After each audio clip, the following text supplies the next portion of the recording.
hindi lang listahan ng serbisyo ang AYS.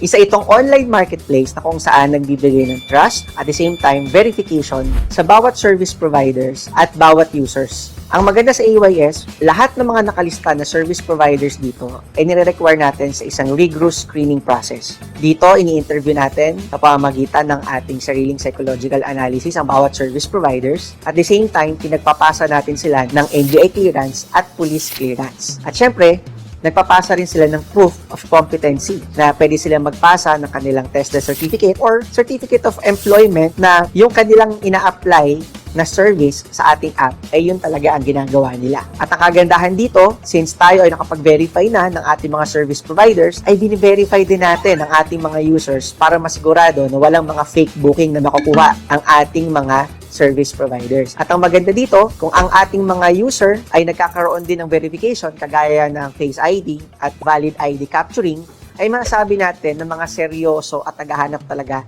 ng serbisyo itong mga ito. Ang kagandahan sa AYS, kapag pinagtagpo natin ang verified na customer at verified na service provider, ay mawawala ang mga trust issues. Kung papasukin mo ba ito sa bahay, or tatanggapin ko ba ang booking na to kung ikaw man si user at ikaw man si service provider. Kaya sa AYS, hindi lang tayo basta listahan ng serbisyo.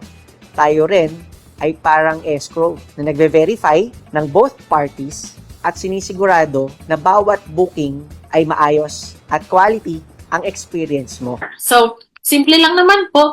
Okay, para maging neopreneur, no, maglalagay lang tayo o magre-register tayo o mag-handle tayo ng mga service provider.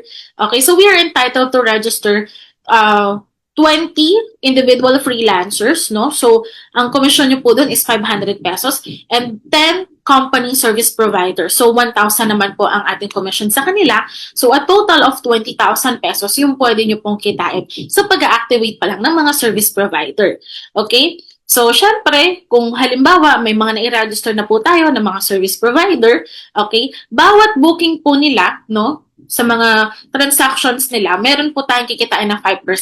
And ganun din naman po, pwede rin po kayong mag-activate ng mga customers. Kung halimbawa, you don't have the time na mag-register ng mga service provider, pwede naman po tayo sa mga customer. Magpa-download po tayo sa ating mga kaibigan, kamag-anak, no, ka-work, okay, ng application na ito. Kasi one time lang naman po nagre-register. Ang goodness ito, pag natap nyo po yung mga kakilala nyo, okay, nag-download nila po yung app gamit yung code nyo, lahat na po ng booking na gagawin nila ay mayroon na po kayong kikitain 5%.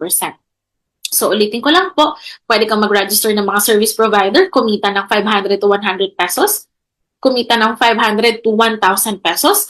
And then, sa bawat booking ng service provider mo, meron kang kikitain 5%.